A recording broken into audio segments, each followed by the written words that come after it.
live at 8. This video is going up super late. Yeah, this blog post is coming out really late here. And I believe it addresses some of the issues caused by the glitch when the new event went live. I'm going to read the entire post and then I'm going to give my thoughts on it. And I'm sure a lot of people have their own thoughts on it. I think this is going to satisfy some people, but not 100% of the player base is going to be thrilled about this. As outlined in this blog post, there was an issue with the Roses Are Red event. Recently sent out compensation for players who spent energy or bought offers with the heart candy before the candy was purged from all players. So there was about a 1 hour period where it glitched out.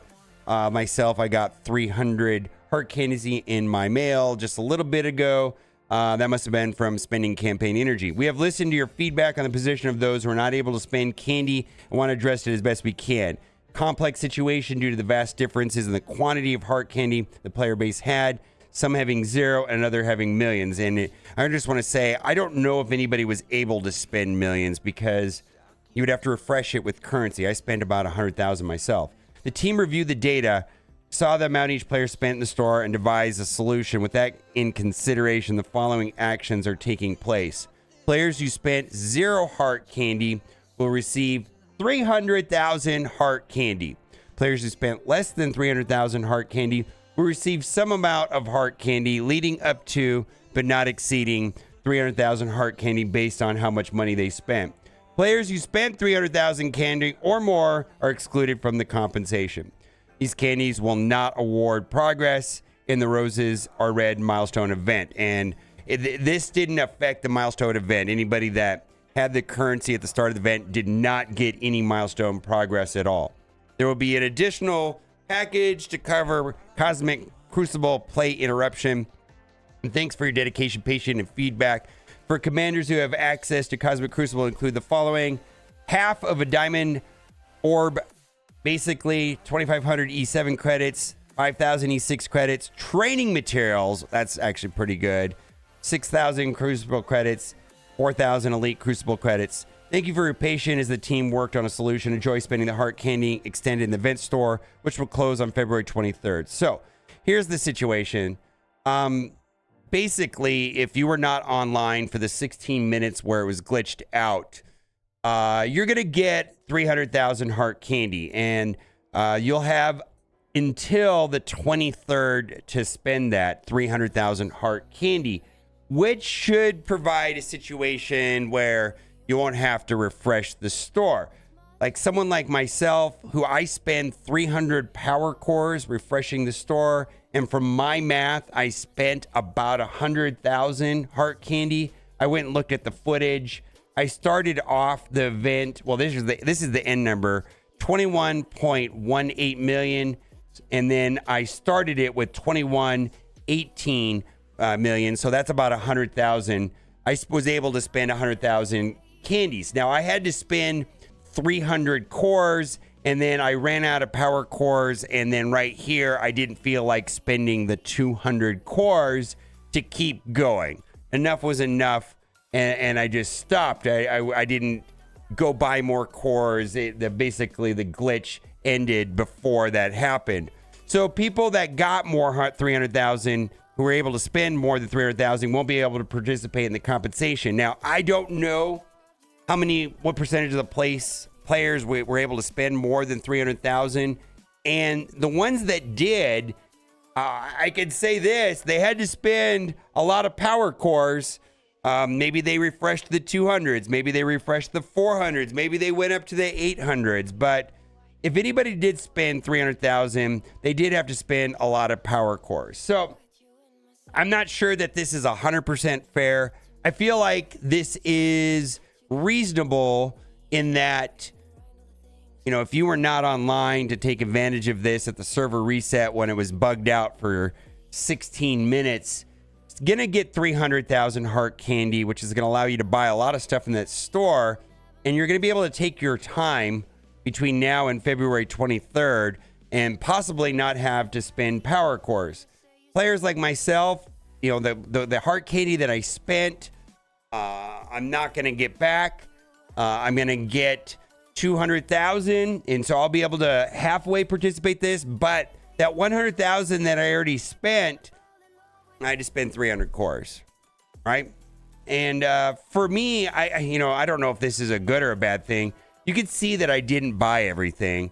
And a lot of people in the video are like, why didn't you buy everything? Well, I just didn't think about it. Like, maybe I was just like super smart that I didn't waste 2,500 on this. I only bought the stuff I needed, or I thought that I could use. And then people that went over 300,000 initially, and I don't even know if there are any players. I'm curious to see when he comes forward and say, I spent 400,000. It cost me 6,000 power cores or whatever it is, and that's not fair. I want my 6,000 power cores. I imagine there might be some players in this category that are upset that they spent all the power cores, where if they hadn't taken advantage of this system, and then they could get the 300,000 heart candy and spend it over time on exactly what they want between now and February 23rd. I don't know. What do you think? I actually don't know. I actually have no idea if this is good or bad. I think it kind of addresses the idea that some people got a lot of stuff and some people didn't, and this gives the people that didn't the chance to get it, and it feels kind of balanced. I'm sure there's something I'm not thinking about. I'm going to be looking at Reddit in the comment section to see how this goes, but overall, I feel like this is an okayest solution, probably better than anything that I thought of. And I feel like this will satisfy a large percentage of the player base. I feel like a good percentage of the player base that understands exactly what happened and how it went down will probably be okay with this. I don't think 100% of the player base is going to be upset with this. And I think there's a lot of people that don't understand what happened. I think a lot of people just saw the screenshot of 21 million heart candies, and they assumed that anybody that had the 21 million heart candies was able to spend all of it. And that's not the case. And my personal example is I was able to spend 100,000 of that currency for the cost of 300 cores. And then from there, it would have got more expensive, 200 cores, 400 cores, so on and so on. Put it down in the comment section. I don't know. I have no idea. Also, I just want to point out from the video that Iron Man Infinity War was added back to the store. Less than 10% of the players completed the Forge month event. And the reason why this is kind of interest to me is that they kind of have said that this should be completable, the month-long events with moderate engagement. And I don't know if that just means that 10% of the players are in the category of moderate engagement. Black Knight. So Black Knight's coming to the game tomorrow. Boy, this looks like he's going to be a definer. It looks like he's got a soft counter to super score. He looks very good. I just wanted to go over this. A lot of people asked, what's the free-to-play release method going to be? I'm sure there's going to be a ton of offers tomorrow. There will be a web milestone for spending incursion energy. There'll also be gear blitz that awards orb fragments, sword satellite leaderboard, which is coming back. This was all in a data mine.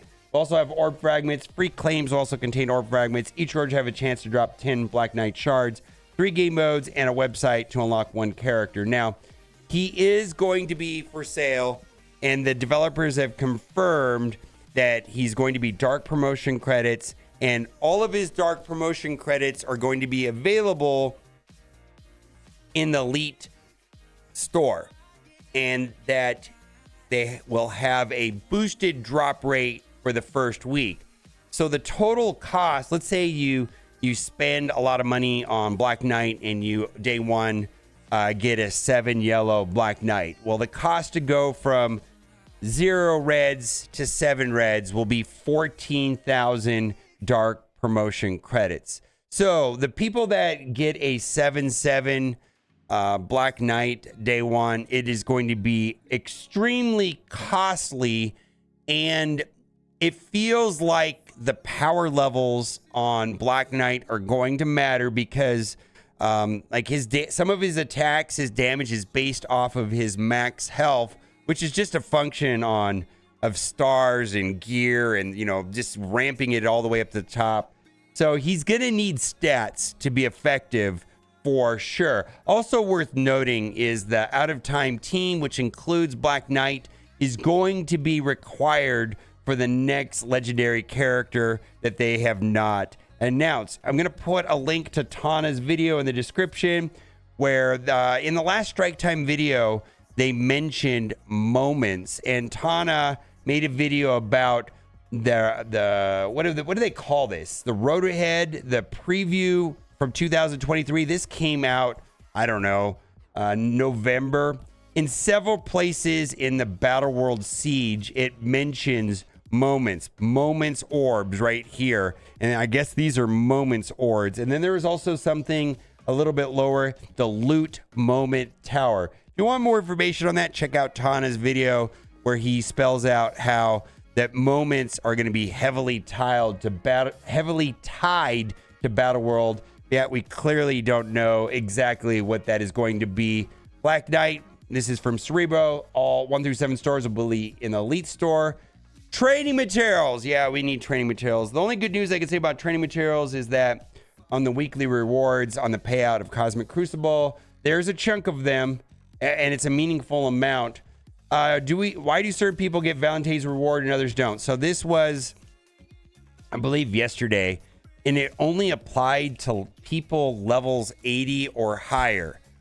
It's kind of trash. If you were under level 80, you didn't get the Valentine's reward. This is not tied to the event at all. This was just literally like, happy Valentine's Day, here you go. It had nothing to do with this up here at all. And no, that's not what it was about. And I guess if you're level 80, you got it. If you're under level 80, you didn't. Hive Mind feels underpowered to anyone else. Here's the thing about Hive Mind.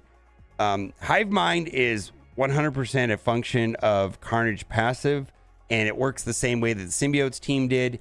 And if you can quickly do enough damage to get that first character on the first node or the first character of your opponent in Cosmic Crucible into red, the turn meter train starts. And that is 100% true in Incursion 2.